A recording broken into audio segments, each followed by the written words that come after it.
Hello, hello, and welcome. Welcome to 3 tips to playing beautiful downward slurs on the oboe. So, this is something that all oboe players struggle with at some point in their experience of the instrument.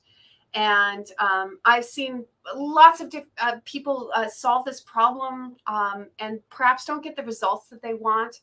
They think that maybe if they move their jaw or open their throat, or if they blow really hard, then those downward slurs will come out more beautifully. And it usually leads to frustration. So thank you for joining me today. I'm going to offer you 3 tips on how to play beautiful downward slurs on the oboe. My name is Erin Brophy.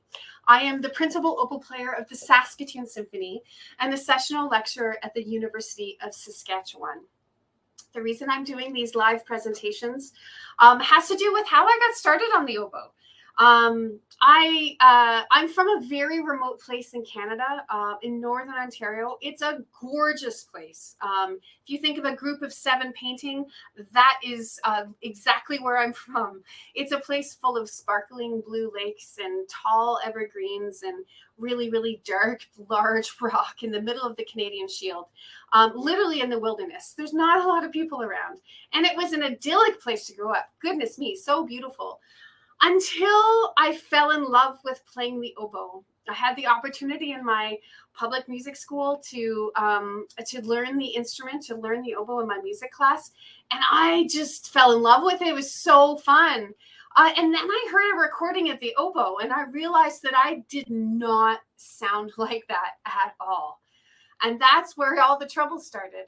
That's where I started to get very frustrated because I had no idea how to improve my experience of the instrument and how to improve my playing. I didn't have access to good information. I didn't have access to functioning reeds. I did not have access to a functioning instrument even. And there were many moments where I almost gave up. Because it was just so frustrating. I didn't know how to make this instrument that was so cool to look at sound beautiful. And fast forward like 30 years, and I do a lot of teaching, and I reflect now that my journey did not have to be that difficult. It did not have to have that much frustration in it. Had I had access to good information earlier, it would have transformed my experience of the instrument. And I'd really like to do that for others. I don't want you to have to struggle the way that I did, which is why I'm doing these live presentations. I've been gifted with all this amazing information from the pedagogues that I studied with, and I really want to bring that information to you. That's also why I created a program called the Oboe Path, which uses a group online masterclass, a customized personal plan, and laser one-on-one feedback to enable an oboist to play with joy and ease. Now, the group online masterclass is a supportive community of like-minded oboe players all wanting to improve that help each other remain accountable and motivated to practice. With the personalized, customized plan, oboe players are able to fit the oboe into their very busy lives. And with the laser one-on-one feedback, oboists are able to practice with clarity. They know exactly what they need to do in each practice session so that they see the results of their work immediately. I love the program. It's so wonderful. So let's get to these 3 tips. What are the 3 tips that are going to help you perform these downward slurs with acumen and confidence and beauty? And the first thing I wanted to talk to you about is your embouchure and how you can set up and use these amazing muscles in your mouth to allow a downward slur to come out. And the place that I want you to think about to help you with your downward slurs has to do with the corners of your mouth. Now, the corners of your mouth are where you're going to get a lot of benefit from. You're going to get a lot of benefit from using these corners of your mouth in any of your low notes. So that's why it's connected to the downward slur. Anytime you're looking at trying to improve your low notes, if you can work on building the muscles here in your embouchure. Most people think of their embouchure as just like the top lip and the bottom lip, but actually the muscles at the corner of your mouth right here make a really big difference in terms of being able to get a low note to come out. Now, what essentially the corners of the mouth do is as you have your embouchure formed, it's going to push in from the side, which is essentially going to open up the reed a little bit. It's going to open the opening. I'm not sure if you've ever noticed, but if you're struggling with a low note coming out, and if you just open that reed ever so slightly with your fingers, then usually the low note is going to come out. You can do the same thing with the corners of your mouth, and it's just going to open up that, it's going to open up the aperture of the reed just a little bit so that those low notes come out with ease.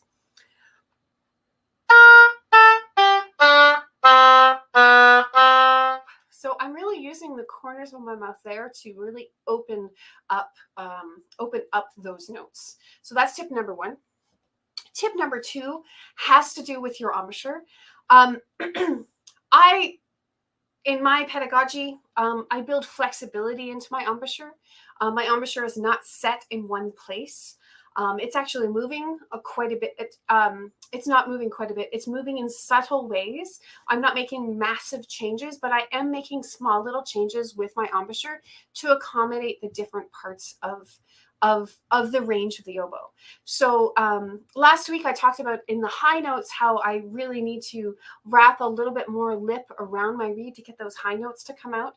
When I'm talking about low notes, I'm actually rolling the oboe out, the note out a little bit when I'm playing on it, so that my embouchure, say from G natural here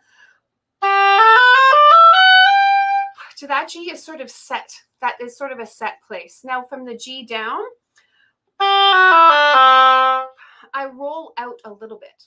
So when I'm going between those two ranges, what I find really beneficial is actually to hold the shape of the lower notes when I'm playing the upper note.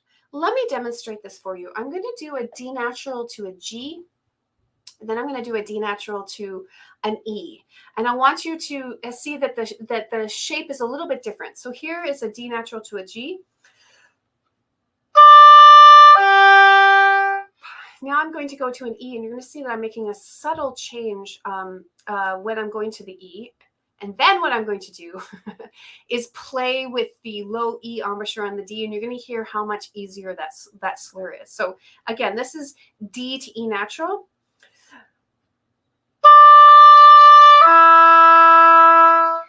Now I'm not quite getting the color on that E that I really would like. I would like to float down into that low E. So what I'm going to do is I'm actually going to play that D natural with a little bit more open embouchure like I would down low, and you're going to hear that E just pops out a much nicer way.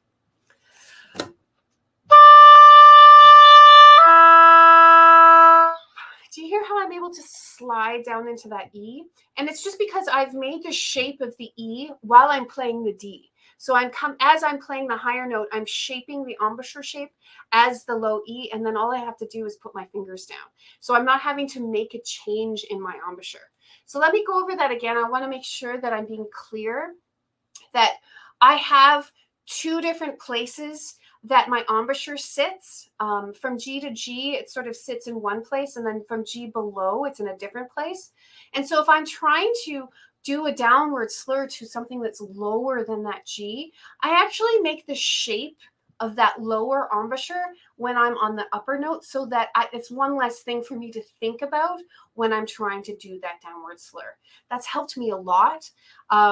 I often do this with long tones, and this will help me have all of those things be in tune. I have to sometimes make some intonation considerations for the upper note to make sure it's in tune. But if I have that shape in my mouth, those low notes come out really beautifully.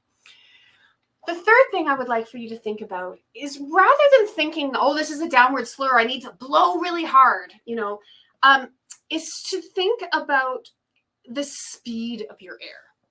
And think about, so that's my third tip, is your air support, is really wanting to think about your air being faster, not harder. We're not wanting to put a greater amount of air into the reed. We're just wanting to take the same amount of air, but move it faster.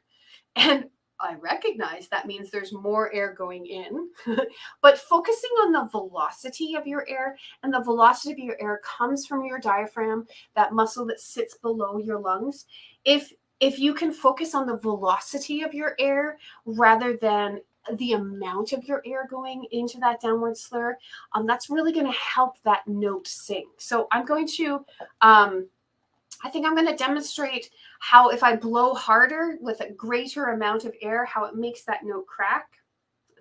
Let's see if I can do that.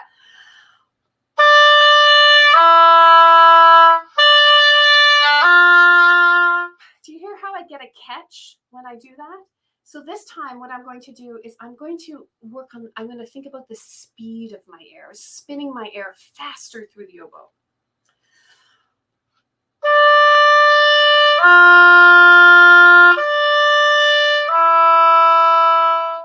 Do you hear how that's a much cleaner transition between those notes? I find that much more beautiful rather than the kind of hitting that note as you get to the low note. So those are my 3 tips to help you play a beautiful downward slur on the oboe. I sincerely hope that this helps you.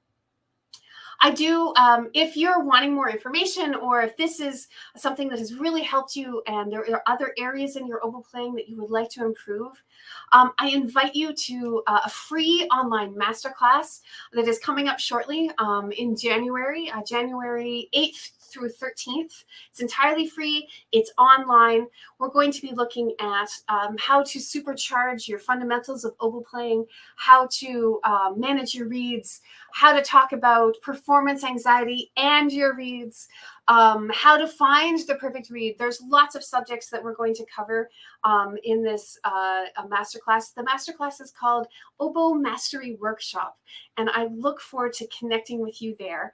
It's a registered event, so I've put the registration below the description of this live training, and I hope to connect with you there. I think that this is the extent of our interaction, and I've helped you play downward slurs. Then be well, play oboe beautifully. And I hope that if you're looking for more information, that you will register for my workshop. Let's all become the oboe players we were meant to be, the oboe players that everyone wants to play with. Play the oboe with joy and ease. Take care.